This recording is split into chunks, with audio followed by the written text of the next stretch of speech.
Hi, I'm Josh, and I'm glad you're here with me on this rainy, thunderstormy day in southern Ontario, Canada. It is currently raining right now, so if you're hearing background noise, that's what you're hearing. I personally do quite enjoy these thunderstormy days. I quite like a good storm.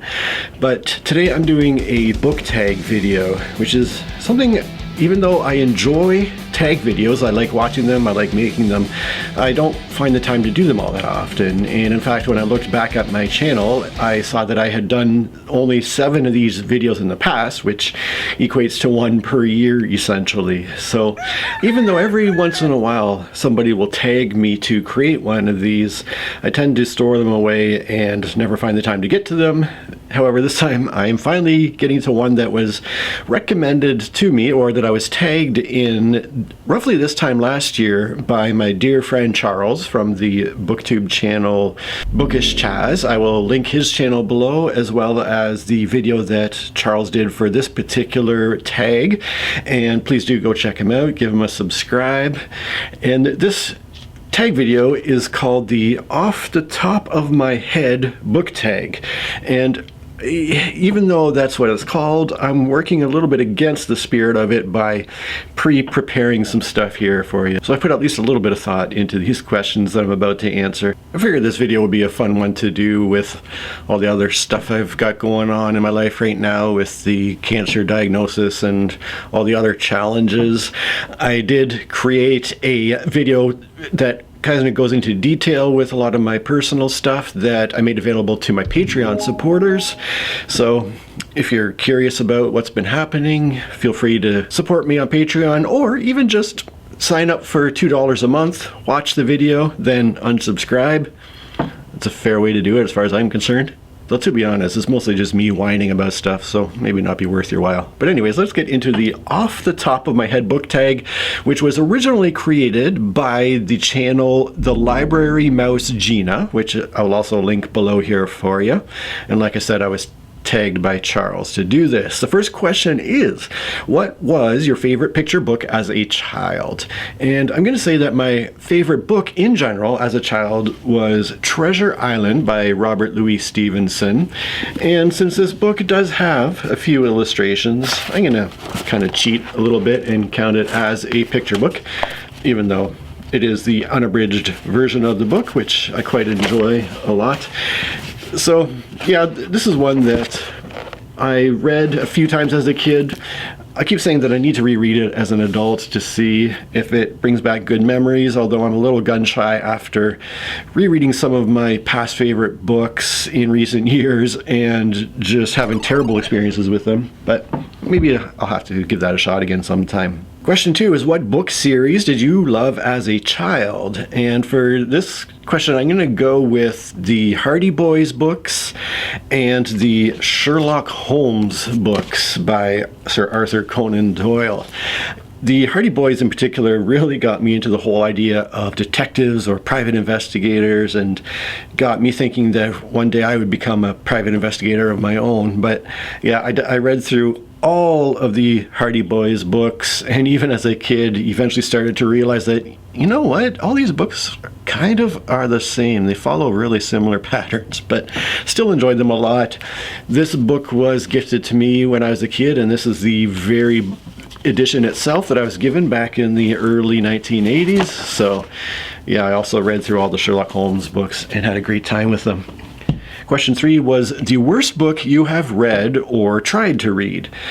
And when I was looking back on some of my reading history, I realized that the last time I DNF'd a book was in 2018, so a good 7 years ago, when I was just kind of starting out on my YouTube channel. And I have definitely read some terrible books since then that I should have DNF'd. And so if anything, this is probably a reminder that I need to be a little more strict about DNFing bad books. I mean, just in the recent months, I've read a couple of books that I thought were pretty terrible. But anyways, going back to this one that I did not finish, this is Love in the Time of Cholera by Gabriel Jose Garcia Marquez. And I found it just really melodramatic and boring, which is why I didn't finish it. What was interesting though is it was recommended to me by one of my favorite fantasy authors, a fellow named Guy Gavriel Kay, who I met at a little meet and greet in a small used bookstore and asked for book recommendations from him. And this is one of the books that he had recommended to me that turned out to not be a hit with me. I will say, though, do not take my word for it or my terrible opinion on this, because this particular author was awarded the 1982 Nobel Prize in Literature, and I really suspect that something is lost in translation from the original Spanish to the English edition I was reading, much like Don Quixote, which is another book I read years and years ago that I just disliked immensely.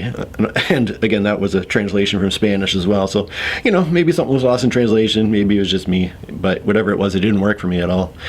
Question 4 is your favorite reading or book memory, and I couldn't really come up with a specific example for this, so I decided that I would just say that my favorite situation to read in is actually during a thunderstorm, a day like today. I love to take my book out onto my front porch and just sit outside and read while watching the thunderstorm. There's just something really amazing about that experience. It's a little too chilly to be out there today, otherwise I might be out there with my book right now, but that is a summertime activity that I quite enjoy a lot. Question 5 is a book you loved as a movie. So one of the obvious answers for this would be the Lord of the Rings trilogy, if we ignore the Hobbit movies. However, the books are considerably better than the films, as well done as the movies were. So I guess I'll probably go with The Princess Bride, which is one rare example where I really did think that the movie was quite a lot better than the book. Way back when I read the book, my general comments were that it was okay, but contained an odd overtone of the narrator's bitterness about the disintegration of his marriage, which at this point in my life, maybe I'd appreciate a lot more, but certainly when I read it at the time, I found it to be somewhat weird and off-putting.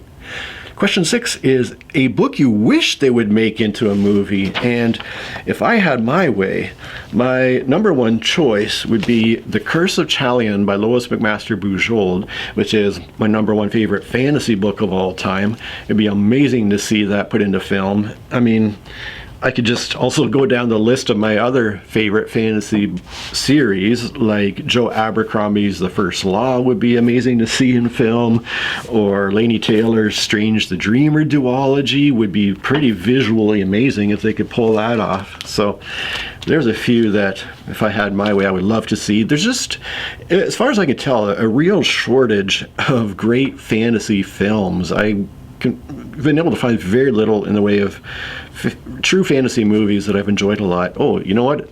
Another one, just off the top of my head, would be Guy Gavriel Kay's Fiona of Our Tapestry trilogy. That would be amazing too. But a lot of good stuff that would face a lot of technical challenges. I mean, they really pulled out all the stops making Lord of the Rings and did a good job there. And with maybe today's technology, they could tackle some of these amazing fantasy books, especially in light of the success of A Song of Ice and Fire TV series. I mean, putting some of these to TV, and yeah, I know they're, working on stuff like the Rings of Power TV series or whatever it's called, and the Robert Jordan one, Wheel of Time series, that have not been terribly well received, so that might hurt future fantasy adaptations. I don't know. These are just my wish list, obviously. Question 7 is going to tie directly into the question I just answered. This is a book character that you would like as a friend, and I'll go back to The Curse of Chalion, to the main character Kazaril here. He is a fellow who would be a man right after my own heart. He seems like somebody who I would really get along with. I love the fact that his quest was to find peace in the midst of violent conflict. So he was somebody who was going out of his way to try to resolve various issues in a peaceful manner rather than a violent manner, and I really like him as the character. He's become one of my favorite fictional characters.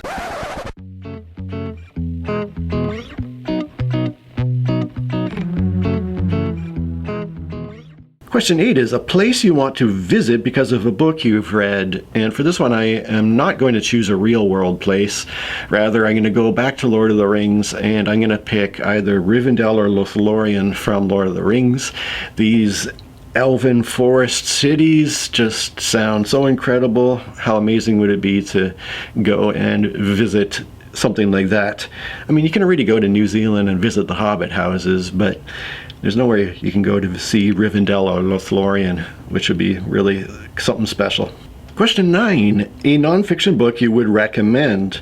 And I'm going to say that my own very favorite books across all genres are Kurt Vonnegut Jr.'s collections of essays and speeches as published in Wampeter's Foma and Grand Falloons, a book from 1974, Palm Sunday from 1981, Fate's Worse Than Death from 1991, and A Man Without a Country from 2005. The wisdom and humor in these books are just second to none, and so yeah, I would highly recommend any one of those books. And question 10, the final question here, I'm going to also tie back to this same issue, which is, if you could hang out with an author all day, who would you pick and why? So my pick is going to be Kurt Vonnegut Jr., a person who has so much wisdom, but at the same time so much empathy for people. I would love to sit and hang out with him all day. It would be a very one-sided conversation because he's dead, unfortunately, so I would have to do a lot of the conversing, and I do enjoy quieter people in general, so that would kind of work for me still. But speaking of that, it's funny, when I read his first collection of essays and speeches, I can't remember which of these books I read first. It might have been A Man Without a Country, but as soon as I read it, it was the first time in my life I've been inspired to sit down and write a letter to the author. So I went to look him up, and I realized he'd already been dead for quite some time, so that really shot down my plans of writing a letter to Kurt Vonnegut. So that was a little bit unfortunate, but yeah, how amazing would it be just to sit down with somebody like that for a day? So the final thing I have to do in this video is to tag some people, and so I'm gonna tag a few people here, and I'm also going to link their YouTube channels below so you can go check them out as well.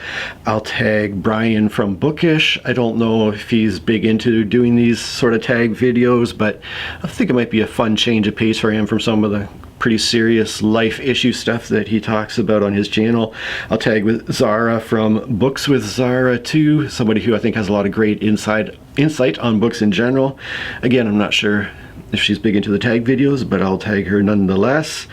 I'll tag Robert from Punk Rock Cereal Bowl, and Robyn from Bookends and Biscuits, and I'll also tag Yolanda and Carlos from StoryTube.